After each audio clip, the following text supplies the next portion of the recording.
Bien, ahora entramos al tema del ingreso público o los ingresos del Estado, por donde le puede entrar dinero a un gobierno, a un Estado, básicamente por varias vías. Primero, y es digamos, el núcleo de estas sesiones, en este canal, estaríamos hablando de la vía tributaria, de los impuestos. Cuando hablamos de tributos, y eso lo vamos a hablar más adelante, el tributo es el género y el impuesto es una de las especies de tributos. Eso lo vamos luego a ver en profundidad, pero sencillamente ahorita para anunciar, la vía tributaria sería el ingreso principal. Luego tenemos otros países que tienen empresas del Estado que explotan una determinada actividad económica. Así tenemos, por ejemplo, países petroleros, Venezuela es un caso. Venezuela tiene la industria de los hidrocarburos, está reservada para las empresas del Estado, que son las empresas petroleras. Entonces, las ganancias de estas empresas terminan siendo parte del ingreso nacional, además de los tributos. Y además de las ganancias de las empresas, que puede ser vía petrolera, hay países que puedan tener diferentes tipos de actividades económicas. Por ejemplo, tienes empresas que se dedican a comercializar directamente la compra y venta de café, la compra y venta de otro tipo de otros productos de la agricultura, de cereales. También tienes otras empresas, otros países que tienen empresas que tienen reservado la actividad minera. Así podemos encontrar países que, por ejemplo, explotan diamantes, oro, minas de cobre u otros minerales de otro tipo. Incluso estamos hablando de yacimientos de tierras raras, que son este tipo de yacimientos donde se sacan todos estos componentes que se dedican para el tema de electrónico, para la fabricación de equipos de informática o de computación y fabricación de celulares. Tenemos elementos como el silicio, el paladio, el rodio, etcétera, etcétera. Este tipo de elementos que son el coltán, elementos que son considerados de yacimientos de tierras raras o elementos raros. ¿Okay? Este tipo de actividad económica puede ser que esté reservada en algunos países para empresas del Estado. Y la otra forma en la cual un país pueda obtener recursos a través del endeudamiento. Un país que pueda pedirle un préstamo a otro país o a un organismo multilateral como es el Fondo Monetario Internacional o como puede ser el Banco Mundial o como puede ser la Corporación Andina de Fomento, el Banco Interamericano de Desarrollo, etcétera, etcétera. Entonces estaríamos hablando de que, en resumen, con líneas gruesas, un Estado, un país, un gobierno puede conseguir dinero o con empresas públicas, empresas estatales, o a través de la vía tributaria de la recaudación de los impuestos y los otros tributos, y finalmente a través del endeudamiento. Entonces, ¿qué pasa en el caso de los países que tienen un ingreso petrolero? Recordemos cuando en los inicios de la economía estábamos hablando de los tres tipos de actores económicos, donde teníamos los dueños de la tierra, teníamos a los inversores de capital y teníamos a las clases trabajadoras. Cada uno de estos aportaba en el proceso productivo un elemento. La clase trabajadora aportaba su trabajo, los dueños de la tierra aportaban la tierra y los inversores aportaban el capital. Y ahí es donde vemos los tres factores de producción. Tierra, aportada por los terratenientes o dueños de la tierra; trabajo, aportada por la clase trabajadora, los trabajadores; y capital, lo que aportaban los dueños del capital, los inversionistas. Y cada uno iba a tener una contraprestación. El dueño de la tierra iba a obtener, por alquilar o poner a disposición su terreno, iba a obtener renta. El capitalista iba a obtener el beneficio, las ganancias, y los trabajadores iban a obtener los salarios. Cuando empieza la explotación petrolera en el mundo, comienza por el estado de Texas, en los Estados Unidos, donde tenías unas empresas que tenían el know-how, el saber cómo explotarla, cómo hacer un proceso de exploración, perforación, luego extracción y luego comercialización, y pero no tenían la tierra. En el caso de las superficies de terreno en los Estados Unidos, diferente del modelo latinoamericano, los productos del subsuelo pertenecen al dueño de la tierra. Ese es el modelo estadounidense heredado del modelo inglés. En el caso latinoamericano, antes de la independencia, el producto del subsuelo, sobre todo las minas, eso pasaba a ser propiedad de la corona española. Luego del proceso de independencia, nuestros libertadores en América Latina no tomaron como referencia el modelo norteamericano heredado de Inglaterra, sino que dijeron más bien, bueno, ahora se acaba, no hay corona española, entonces ahora lo que hay son estados nacionales, estados latinoamericanos, entonces la propiedad de lo que se obtenga por los productos de la venta de los productos del subsuelo ya no será de la corona, sino será ahora del Estado. Y es por eso que hoy día, tomando Venezuela como ejemplo, todo lo que es el producto de las minas, eso es propiedad del Estado venezolano, igual que el petróleo. En el caso de las minas se entregan en concesión a empresas mineras extranjeras, o también habrá empresas venezolanas que se dediquen a esa actividad. Por lo que entiendo no está muy desarrollado, las empresas mineras venezolanas no tienen ni el capital ni los conocimientos técnicos para, digamos, llevar esto de manera individual, sino que más bien ha optado por el régimen de concesiones. ¿Cómo funcionó en el caso de los primeros años de la extracción petrolera en Venezuela? Donde estábamos saliendo o éramos un país que vivía básicamente de la agricultura, con unos productos que tenían mayor comercialización que otros rubros. Allí, por ejemplo, tenemos el café, el cacao, el añil, el algodón, el caucho, entre otros.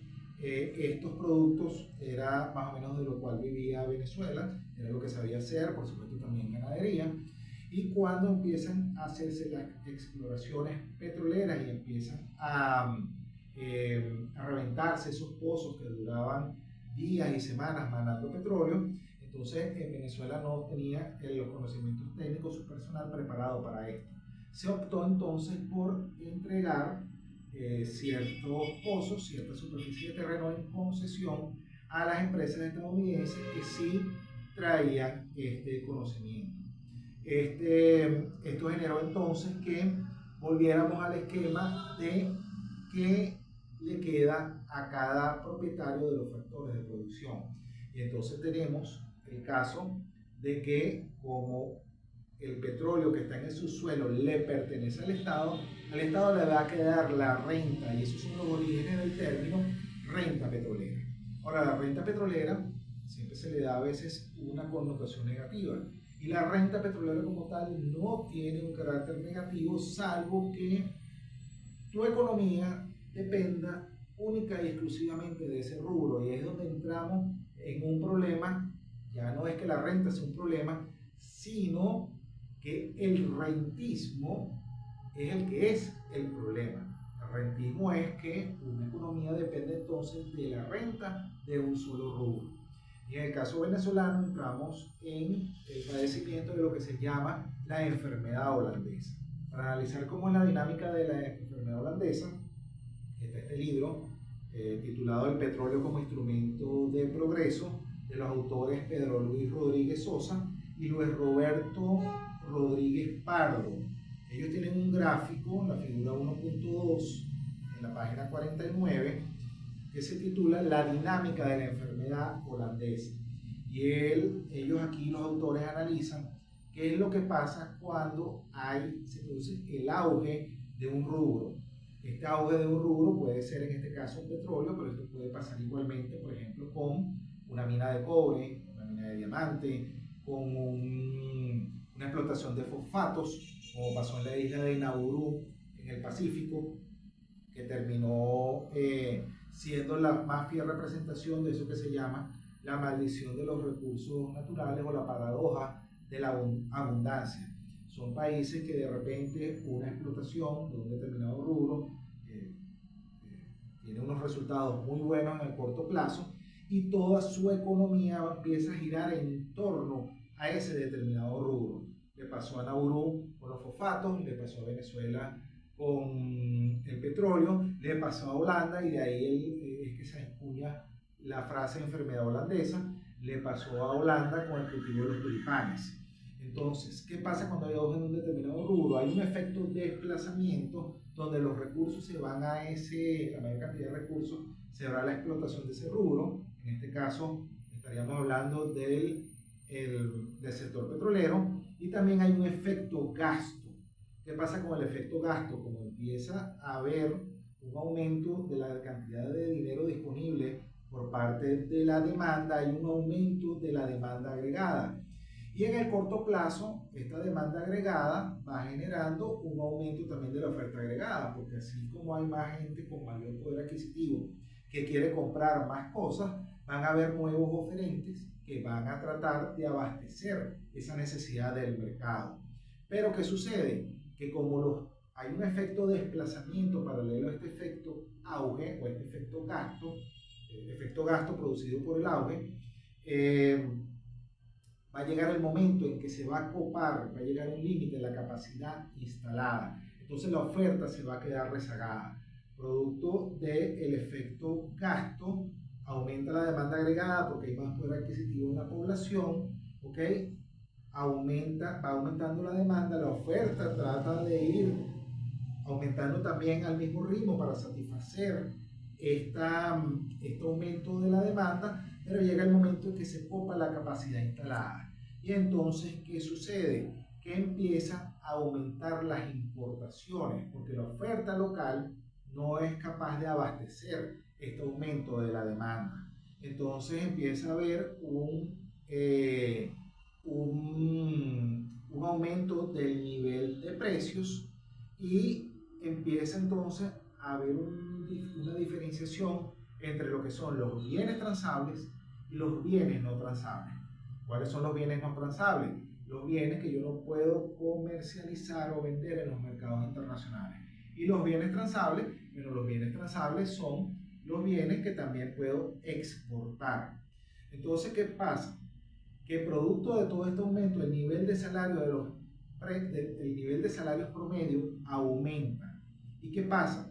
Que los bienes transables, que no son el petrolero, en el caso de que tenemos analizando una enfermedad holandesa producida por el petróleo, hay pérdida de competitividad en el resto de los bienes transables. Por ejemplo, se pierde competitividad en las minas, se pierde competitividad en el tema de servicios, en caso de que haya servicios que puedan ser objeto de exportación, se pierde competitividad en productos de la agricultura, de la ganadería, de otros productos terminados, etcétera, etcétera. Y además de eso, producto de que el nivel de salario promedio aumenta, también hay un aumento en los márgenes de ganancia en los no transables. Entonces, ¿qué tenemos? Un desplazamiento de recursos. Primero, al bien que produce la enfermedad holandesa, que en el caso venezolano es petróleo, pero también hay un desplazamiento de recursos a los otros bienes no transables que tienen el problema que al ser no transables no se pueden comercializar hacia afuera. Por ejemplo, una panadería. Una panadería no puede exportar pan.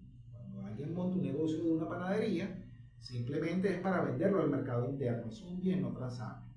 Una actividad de transporte público, unos autobuses, buses, guaguas, unidades de colectivos, de unidades de transporte público. Ese es un servicio que se presta a los internos de la frontera de un país. Eso no es exportable. Entonces, eso es un bien no transable. Entonces, toda esta dinámica de la enfermedad holandesa hace que sea más difícil salir de ella, porque termina habiendo una expansión de el producto que genera la enfermedad holandesa, en este caso de Venezuela, es una expansión petrolera y una expansión de la economía de bienes no transables y se contraen los otros bienes que sí son transables. ¿Por qué? Bueno, porque cuando tratamos de exportar productos como mango, frutas de otro tipo, cereales, ganadería, etcétera, etcétera, nos damos cuenta que producto del aumento de las estructuras de costo, estos rubros terminan volviéndose no competitivos, es decir, sus precios finales para el público están muy por encima de lo que las otras naciones producen. Entonces, este es el principal problema que tenemos en un país como Venezuela, donde la explotación de un rubro hizo que cambiara sus relaciones económicas, se produzca este efecto de desplazamiento, además del efecto gasto, se pierde la competitividad en otros rubros que se puedan exportar y entonces tenemos una economía que está solamente en dos vías. O en la vía petrolera, que sí es transable y competitiva, y relativamente, por supuesto, porque también hoy día hay muchísimos más países petroleros y las tecnologías que implementan en esos países quizás sean más avanzadas que la de Venezuela y hacen entonces que el producto petróleo venezolano, que es el único transable competitivo, también tenga una estructura de costo elevada. Entonces, bueno, termine en una situación no muy favorable para el comercio internacional. Entonces, producto de toda esta situación en la cual la economía descansa únicamente sobre los hombros de un determinado rubro, es lo que causa la enfermedad holandesa.